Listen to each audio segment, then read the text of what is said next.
Welcome to the Ellis Talker Show. If you enjoy our content, please like or subscribe.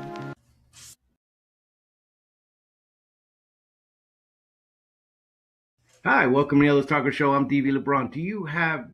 Maybe you want to build something around the house. Maybe that kitchen is just looking dank. Check out K&H Construction. Mr. Chris Helms out of Waxahachie, a local guy, and let him know DV LeBron sent you. So, as you know, the CDC says that 1 in 4 people in the United States are seeing some kind of counselor, some kind of therapy, something. A lot of people are dealing with it. There's a lot of veterans dealing with mental issues. There's porn addiction. There's all kinds of things going on with mental health in the U.S. And so I wanted to have a guest that kind of speak on that and his journey through this and where he's going now. And so I'm very glad to welcome Mr. Patrick Eilers. How you doing, sir? Thanks, Davey. I'm excited to be here. Thanks so much for having me on your show. I'm looking forward to our conversation tonight and just get an opportunity to talk more about a lot of things you just talked about. Absolutely. You know, I told you this offline, I'm very grateful for people like you because there's so much of a need for that. And, you know, I've always found it amazing that you guys can sit through people's worst possible points, worst possible stories, and you sit through it and you don't, I don't know if it's the right word to say, you don't absorb it, but you're able to navigate that. I would absorb that bad and it would put me in a bad place. So I'm very grateful for people like you. Well, I appreciate that. Yeah, thank you so much. I mean, it's a skill that you develop, I think, as time goes on. The more you do it, the more you're able to sort of learn what you need to, separate yourself from. You learn what your body sort of tells you about different situations and circumstances. But the way I look at therapy is that, it's an opportunity. And so it's an opportunity for people to be able to come in there and talk, whether it be something that happened 10 minutes ago or something that happened 10 years ago, or maybe happened a lifetime ago, for people to be able to talk and share more about their experiences and share what they experienced in some of the sometimes the deepest and scariest and most fearful places of their life. And it's an honor for me to be able to have an opportunity. People feel trusted to be able to step in that space. And so I always really appreciate people's willingness and courage to step into that. What set you upon a journey to want to help others? I think for me, growing up, I had really no when I say tangible, I mean, I never really was like, I didn't have a super like experienced talent. Like there wasn't a talent that stood out, as far as like, you weren't going to play in the NFL. You weren't going to play in the NFL. Well, now looking back at it, it would be interesting to what kind of journey that would look like. But yeah, I wasn't going to play in the NFL. Probably wasn't going to be playing in the NBA. Wasn't going to be, a scientist of any kind or necessarily things like that. So for me, very early on, I didn't really know, what my skill set was. I come to find later on that I have a variety of different skill sets in different ways. And actually some of my interests as I've gone forward have really helped me as a therapist in different ways. But I didn't really have anything I necessarily was like super passionate about either that I loved doing or whatever. But when I was started in high school, I had a lot of people come and talk to me and just talking about relationships, talking about life and mostly about relationships, the biggest thing. And so I just listened and I heard and I talked and I kind of was there. And I was a person in junior high. I was like, beginning of junior high, I was diagnosed with Asperger's syndrome. So what was previously before what they now call AD or ASD. Mm-hmm. And so I have a very minor form of that. And so I was very socially awkward as a kid and I didn't really have a lot of connection with folks. And in high school, when I started to kind of mature enough and those people or my peers started maturing enough, we started connecting on that level. And so really, that's really what started that journey for me there. And then when I got into high school or the end of high school, I guess I should say, I witnessed this video and it's out there. There's a variety of different versions of it, but basically there's a bunch of people on a stage and they're walking out with these giant cue cards and the cue card has some identity on it. Usually it's like, whore or slut or, druggie or whatever. So there's a bunch of different identities they have on their cue cards and they walk out and they flip the cue card and it's a new identity, healed, restored, reformed, whatever. And that to me was really a moment where I felt like I was kind of called to the job. Like, hey, I want to be part of that. I want to do something like that. I want to help people rediscover themselves to that degree. And so kind of going forward from there, I was like committed in, I was kind of bought in, okay, this is what I got to do and this is where I want to go. And so never really had too much of an interest and still don't really to this day have much of an interest in the science necessarily of psychology. I see why it's important. I value it. I want to bring it into my work to a degree. But to me, it's about relationships. It's about connecting with people. It's about working on the relational aspect with other people and to really heal that part of it. And as human beings, we all have that need to want to to be close to other people to some degree and to work on intimacy. And so that's really kind of where I think I started getting into the realm of wanting to help people. And it's taken time. Like there's been a lot of disappointment in some of that too, because this job can be incredibly disappointing from a perspective of what you think it is versus what it actually is. And so, like I said, a lot of that stuff comes down to like learning about opportunity and learning about how do you meet people where they're at and those kind of things. So it's not just as easy as being able to sit there and listen to your friends talk about their relationships as I once envisioned it to be when I started this. So definitely part of that's been part of my experience in finding my passion there. Well, what it is you level up. That's like stage one, and you got to level up quite a bit, imagine, to be able to do it. But having kids in that ASD, that spectrum, I like to say when I see people who are really high functioning or just, I said they got nicked with the, with the tism a little bit. And that is that's a little thing that I roll in my family. Yeah. I love the neurodivergent brain because there's things that my daughter doesn't quite fit. There's things that the traditional school, that box would not fit for her. Yeah. But I mean, she can bake like nobody's business, read through books like they're nothing. I mean, she has these things that are just amazing abilities that come in that maybe don't quite fit with the traditional, but I won't go too much into that. So you went and you got into this and you said that the reality of it might be a little bit different. What's been the downside on this? Well, I think when you're outside of it, I mean, one of the things that drew me also beyond just helping people is it was vastly different than what my family does. My family are a series of artists, and for a long time, I kind of didn't have a good relationship with art until I figured out what mine was, and it was really photography was really where that was my creative gift in that sense.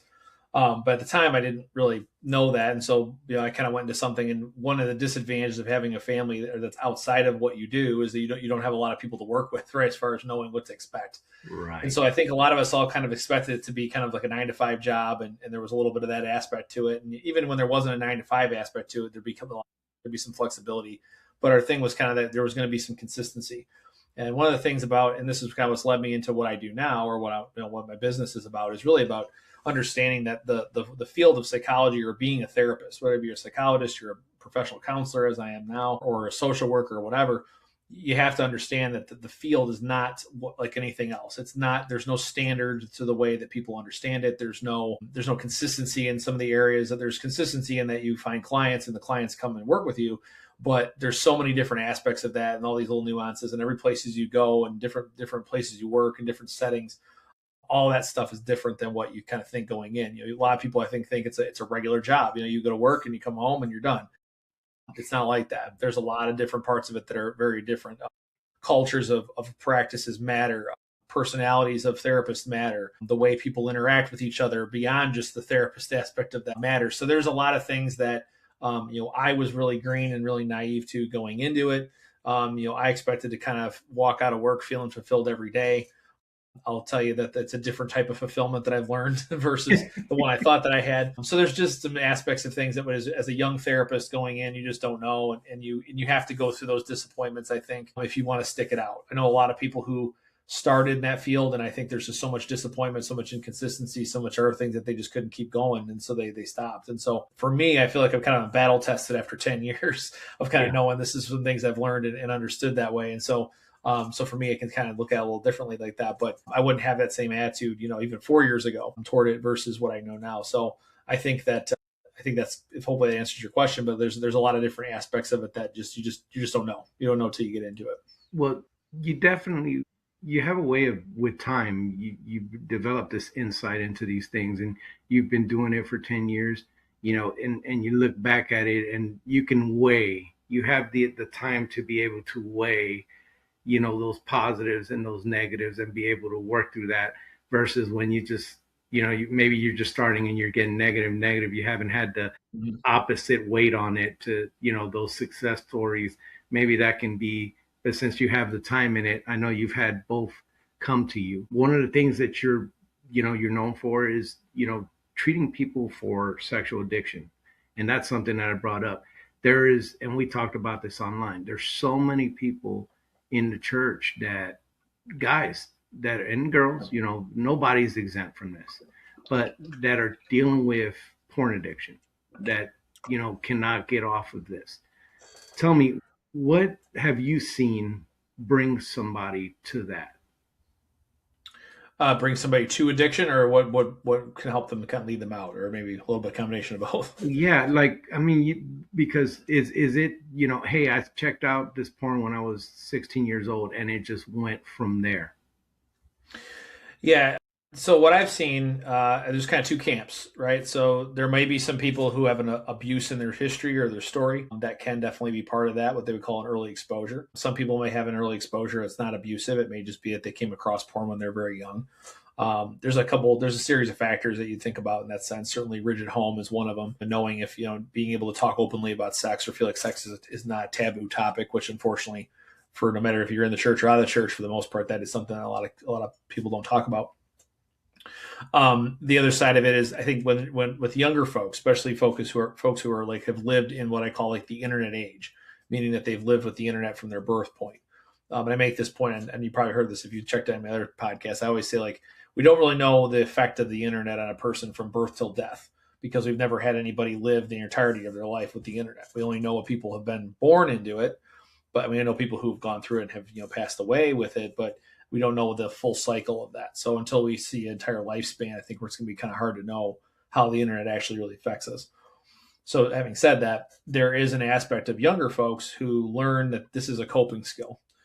Being able to go online and look at other women, particularly if you're a guy, if you're a woman, being able to, engage in other types of, the relationships, or even like OnlyFans or those kind of things that are out there.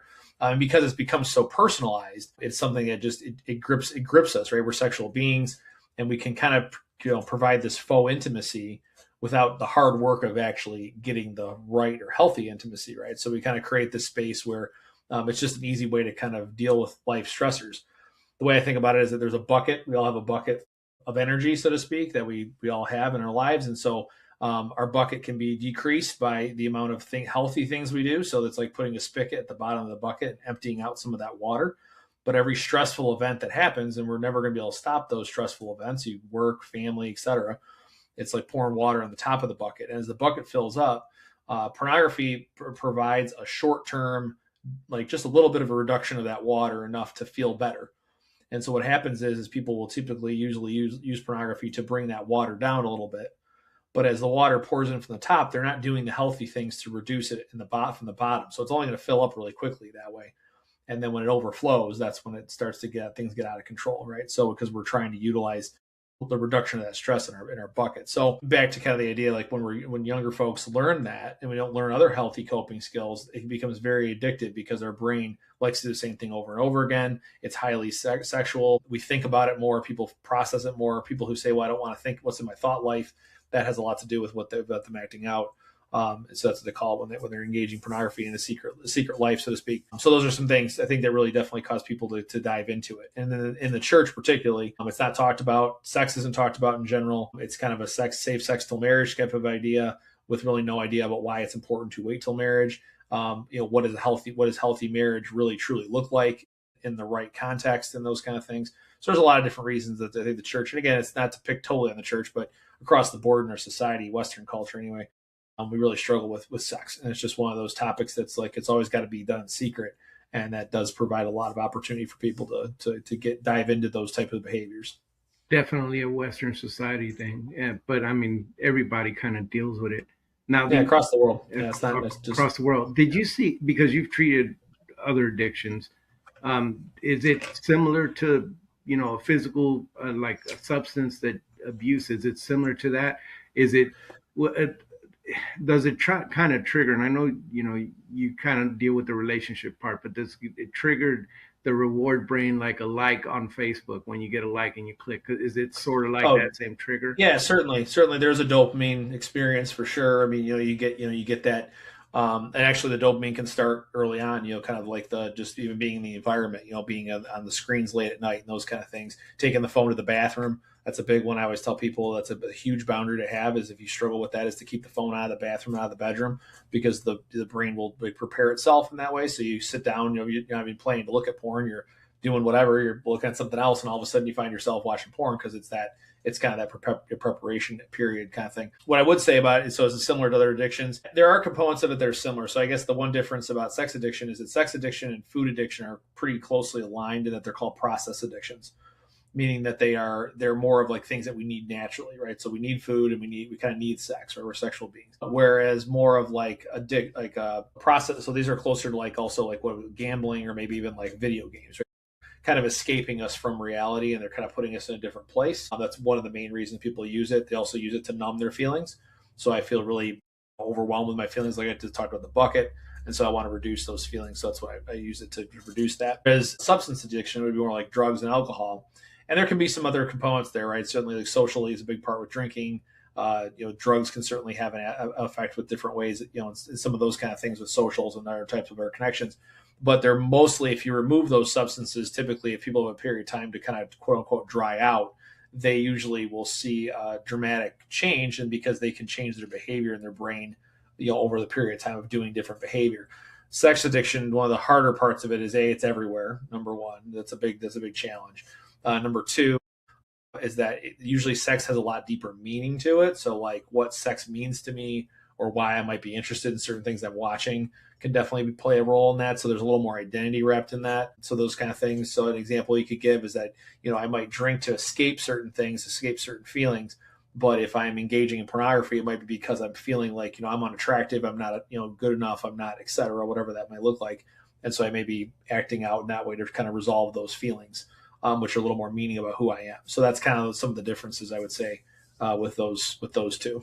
When you're treating those things, do you is that what you kind of hit at do you hit at the process that got them there, or do you hit at the reason for, like, the best way I could explain it is when I was going through my issues with PTSD and dealing with what happened in Iraq, I was always angry. I'm angry. And then somebody explained that was hurt and fear, or, that it was angry was the headache, and it was a lot deeper than that. It was the blood pressure that was the issue, not the the headache was a symptom. And so is it kind of one of those issues? Is that how you address those things? Well, it's kind of a twofold, I would say. So the first thing you really want to do is you really want to be able to help people identify what I call their windmills are at. So I use the analogy from Back to the Future 3. Back to the Future 3, there's a scene where there's a windmill and they're pushing the DeLorean with the locomotive, and the whole idea about is that they pass that windmill, they're gonna go over the cliff, and they have it up until that point to stop the DeLorean.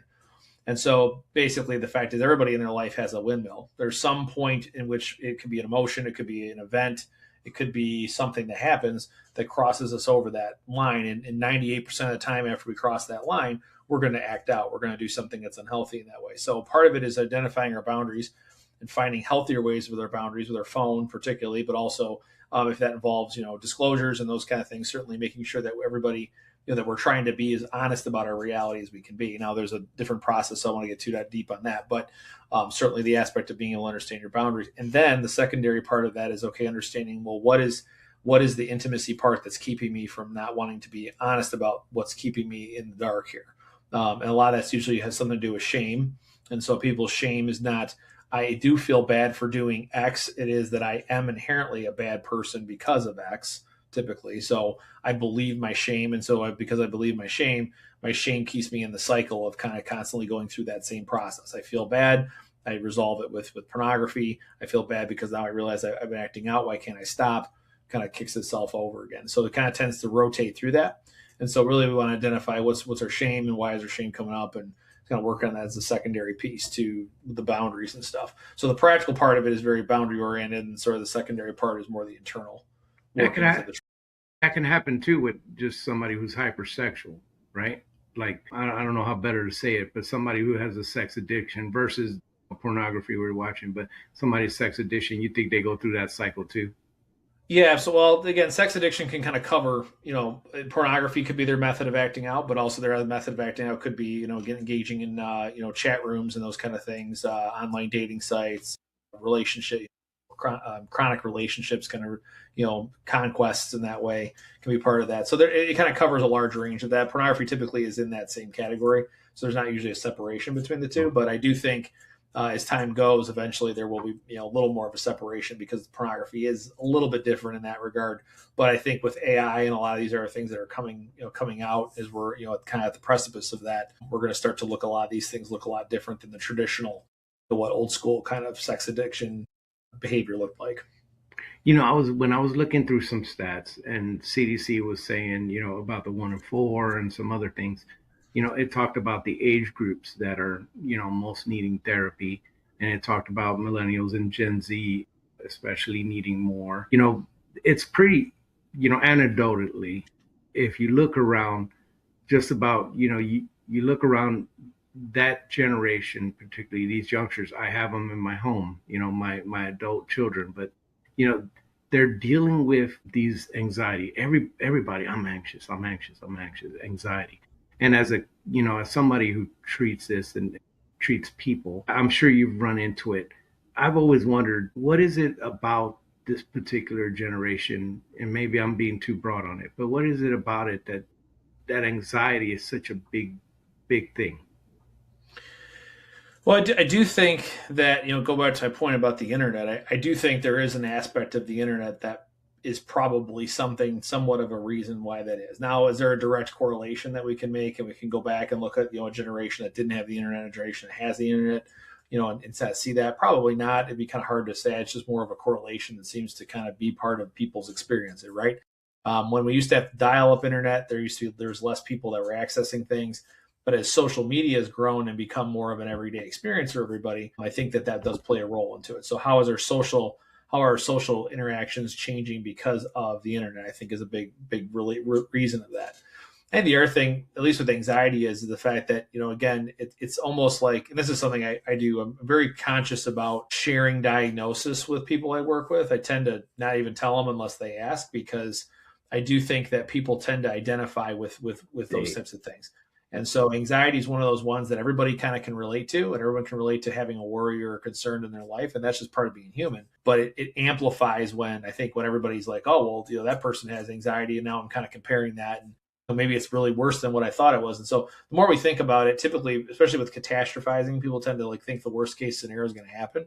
But when they focus on that tends to be, your brain likes to do the same thing over and over again. So that's very much like we were talking about with the pornography. Pornography tends to usually be utilized a lot of time for folks to reduce that anxiety because they want to feel better. They want to numb it out. They don't want to address whatever their fear is. And so they tend to use those kind of things, as an example. That's one thing they may use, but they may use other things. They may use, a variety of other things to kind of feel better. And I think that's what we've kind of created a space where now people have access to things that they didn't have access to 15 years ago, 20 years ago. And so because of that, there's so much more there's so much fighting for our attention, right? And so much fighting for our focus. And so I think that's got a lot to do with it. Because again, you can also say the same thing about ADHD being on the uprise too. And why is that? Well, it's because our brains are never shut down. People are afraid of quiet. And when they experience quiet, they have to think about what's going on in here, not what's out here. And so I think that's a part of it. You think that you tend to internalize a little more, like you tend to look inward, not internalize, but you look inward in these kids. You think maybe they're looking inward too much. I don't compare to that woman shaking her butt on Instagram. I don't look like that guy with the 6-pack, and those things kind of trigger those things. Absolutely, and I certainly think it has definitely built a comparison culture for sure. And I mentioned one of the podcasts that was on quite some time ago. We talked about a little bit like dating. Like dating is a consumeristic behavior now. It's not something that I go out and I just meet people to meet people and I like person X because of whatever reason, right? It's a consumeristic approach. It's like I was going to go buy. It's like when I look online to go buy a car, right? And I don't mean to demean that, but that's just the reality of what we've created is that you can get online, you can go on a dating app, and you can have any choice of anybody with an X amount of miles that you want. Now, granted, those people still have to agree to be with you or whatever the case might be, but it's the approach of it is so much vastly different. It's not relational. It's coming from a perspective of a purchasing agent, like a consumer. And so because of that, again, and even in my experience of being online dating as well, like when I was younger, like the idea is, okay, like I'm never going to have a chance with girl X, Y, and Z because I don't look like X, Y, and Z. And so it's very easy to get into that mindset because because I said it's so consumeristic based in that way.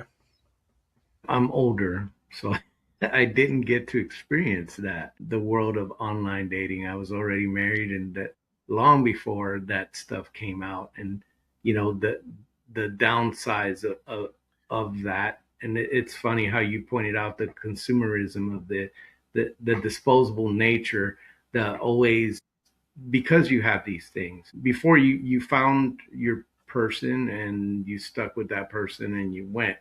But it seems like society, there's options, there's so many options, there's too many options. Mm-hmm. And it becomes so that relationships are disposable. I heard recently that, along this topic, was that that men they're not approaching women. They're not going up to women and talking to them or having an ability to do so. And that is crazy to me. That was part of it when back in the 1900s, when I was doing stuff, you had to approach somebody. You had to talk to them. You had to, relate with them. And sometimes you got shot down, often you got shot down, but that was part of it, Yep. And so I read that there was there's kind of a epidemic going on with that. Have you seen that in your travels? I haven't directly worked with anybody who's come in and talked about that, but I could see it from a perspective of just what I know about social media and some of the things that are out there. I know there are more and more women that seem to be a little bit older, my age and probably a little older, that certainly that may have already had a relationship or whatever, who are very upset that there's not a lot of men who will approach them. And there's a variety of different reasons why I think that is, and not just necessarily just that. Part of it is because, like you said, the people aren't approaching because why would they want to? There's more drama than there would be to feel like was worth it, kind of thing. I think there's certainly that aspect of it. One thing I guess I could consider as well is that I think, especially on the lines of pornography and stuff, is that you can get a lot of the kind of faux intimacy, and kind of on your beck and call, right? And so because you can create that, whether it be pornography, AI, chat rooms, whatever, I can create that myself. I don't necessarily look for a relationship to be something that's going to be a fulfillment, because a lot of people's experiences relationship has ended in heartbreak, right? So they expect that they're going to go into a relationship and be cheated on. And what that is there's an idea that when I've been cheated on, what people typically experience is what they call partner betrayal trauma. And so I'm not a partner betrayal trauma expert, but I can tell you that when you start to experience that, it's almost like a PTSD response. Like you start to have hypervigilance. You start to look for people lying. You start to look for experiences where that person is going to try to do something to harm you.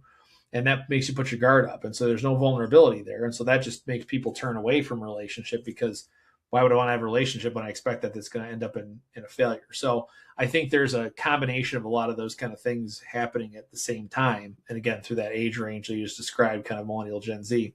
And so that's becoming kind of the norm because so many people are having that experience. It used to only be a small sect of people who had that experience, right? There was a large group of people who didn't. I would say that I think it's kind of flipped now. There's more people who had that experience than not. And that's a large reason why why a lot of this stuff has changed that way. It's disturbing. It's disturbing.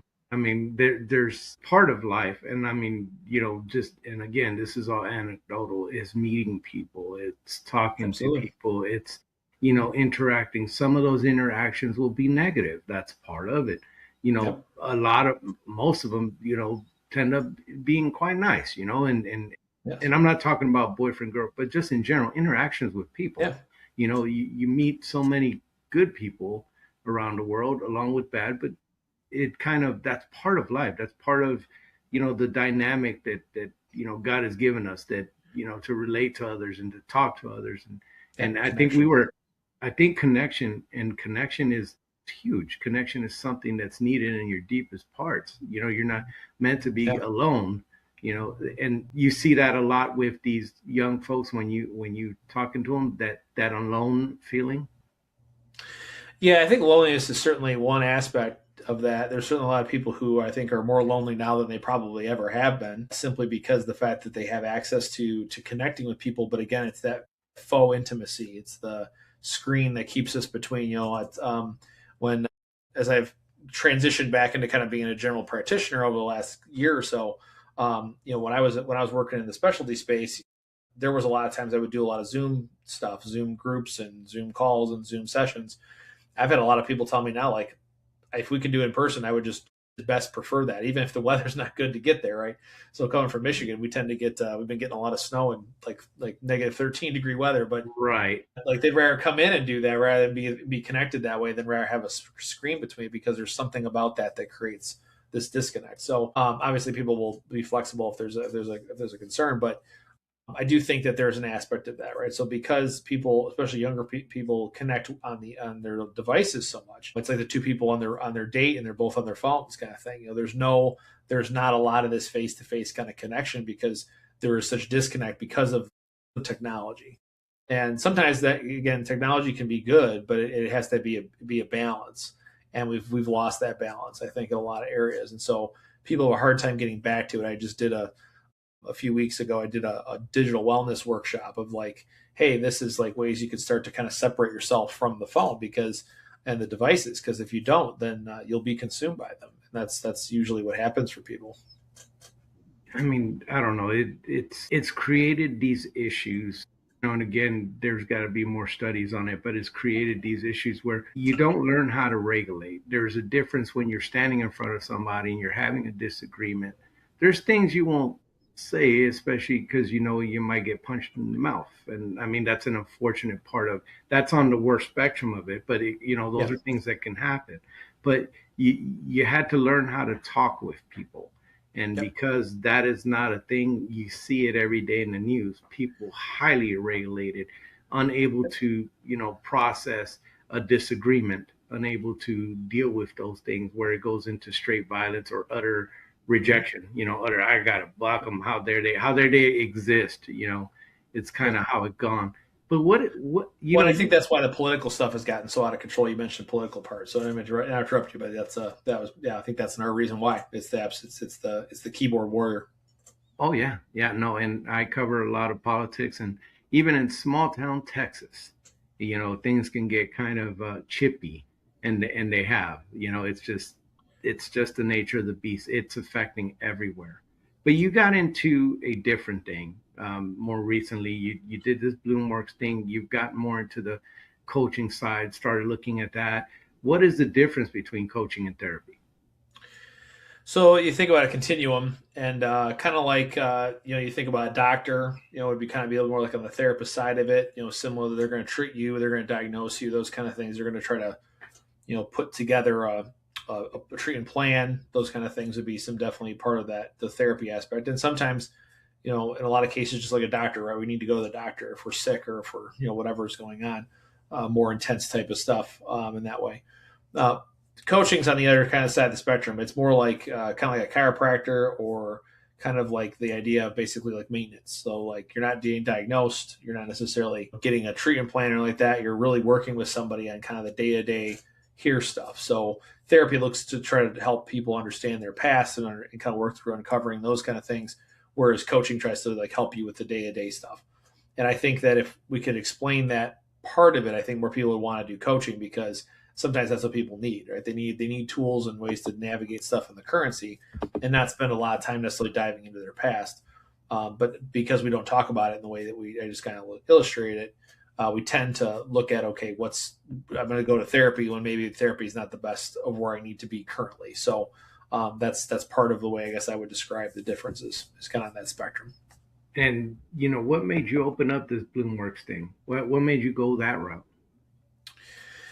And I think after working 4 years, I worked for 4 years in the addiction space, the specialty space. So basically, I was a certified sex addiction therapist during those 4 years. I worked in a program, Dr. Patrick Karn's program, related to it's an outpatient, or where we were. It's an inpatient program. It was modified outpatient.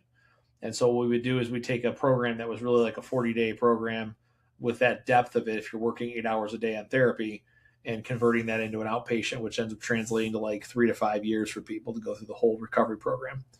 It's very long. It's very intensive. And I just saw a lot of burnout from clients. People would come in, they would get better for a while, they would do really well. They get to as far as they probably were going to go at the time. And they just got to a point where they plateaued, and so they really weren't getting any necessarily better there, in my experience. So one of the things I got pretty burned out myself because I was in a position where like I felt like I'm kind of in this structure that doesn't really fit what I want to do or how I see therapy and things like that. So the coaching really kind of came along really as more of I'm going to try to see if I can change directions because I really feel like that would be more of my skill set, at least at the time. And then as I started thinking more about it, I ended up meeting with a mentor of mine, and he kind of encouraged me, like, what about consulting? Have you thought about what that might look like with consulting with other kind of businesses and stuff like that?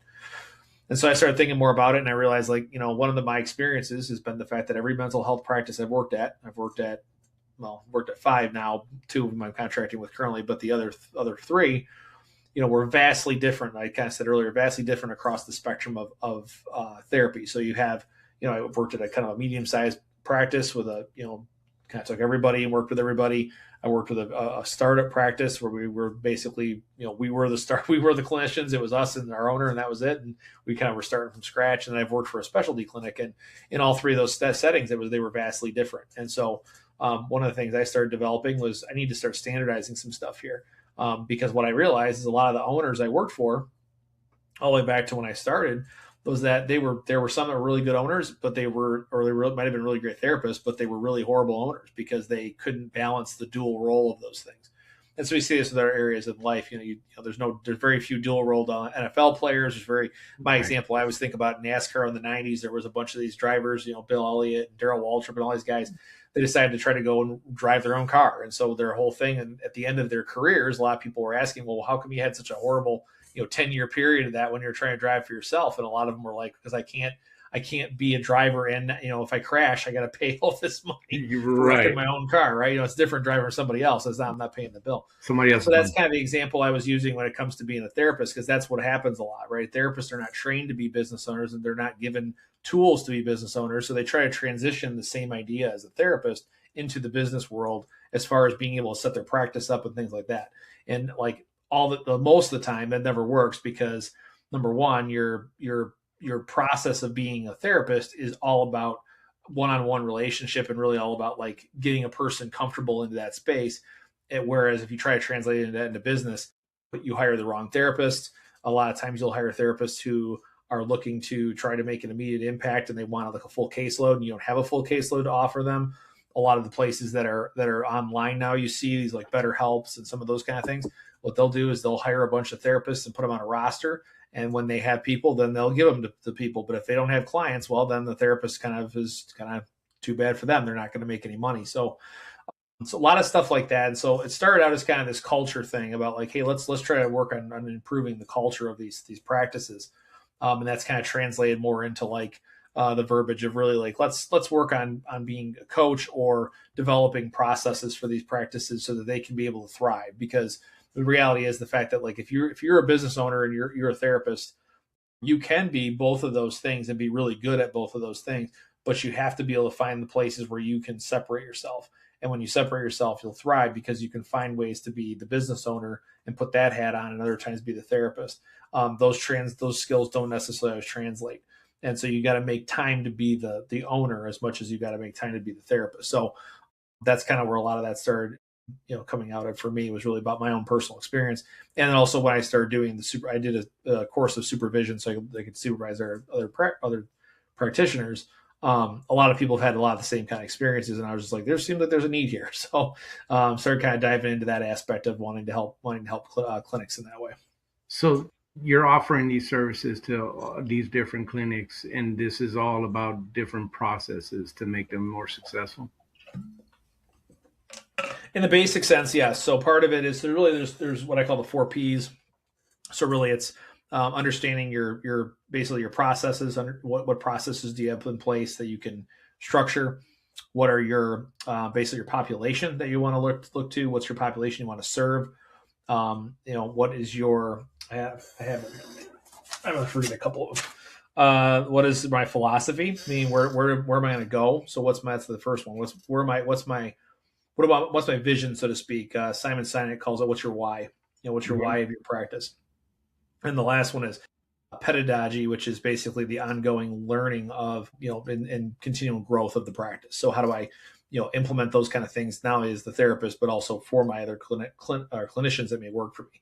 So those 4 Ps really is kind of a structure that I kind of came together and kind of put that as far as like, okay, how do we help a practice be able to live out these 4 things and then be able to thrive in that way, so they can have greater continuity with their clients that they're helping, because that ultimately will make the field better. One of the things that the field struggles with, at least in Michigan, and I think it's across the country, but our stats are 40% turnover rate for therapists. So it means the therapist comes out of school or comes out of wherever and they go to another clinic and they work there probably a year, maybe at the most, and then they leave. Well, let's say they get 80 people on their caseload over that year. That's a large number of people to have, but let's say you get that number and then you leave. Well, 80 of those people, what happens to those 80 people? Some of them get transferred to the other therapists that are there. Some of them never come back to therapy.